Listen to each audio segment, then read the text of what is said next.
ঈদের পরের দিন সোজা চলে আসলাম মাঠের কাজে, যেহেতু পেঁয়াজ হয়ে গেছে, পেঁয়াজ উঠে পাট বুনতে হবে। আর যেহেতু ঈদের সময় এখন আর লোক পাওয়া যাইতেছে না, সবাই বেড়াইতে গেছে, ঘুরতে গেছে, তাই নিজেদের কাজ নিজেরাই করতে আসছি। আর যেহেতু আসরের সময়, এখন আমার ভাই নামাজ পড়তেছে। আর তোমরা খারাপ বললে বলতে পারো, কারণ আমি মাঠের কাজ করতেছি, কারণ নিজের কাজ তো করতেই হবে।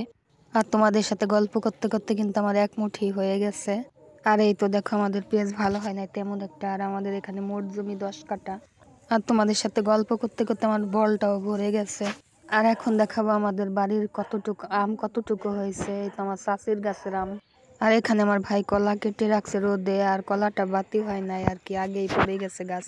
আমাদের গাছের আম বড় হয়েছে। আর চলে আসছি নদীর পাড়ে, আর দেখো কত সুন্দর লাগতেছে কোয়েল পাখিগুলো। আর এটা তো আর কি কোয়েল পাখির খামার, যে কিছুদিন আগে করলো, তোমাদের সাথে শেয়ার করলাম। আর শেষ বিকালে নদীর পাড়ে ভিউটা কত সুন্দর লাগতেছে। আজকের মতো এখানেই শেষ করে দিলাম, দেখা হবে পরে একটা ব্লগে। ততক্ষণ তোমরা ভালো থাকো, সুস্থ থাকো, আল্লাহ হাফেজ, আসসালামু আলাইকুম।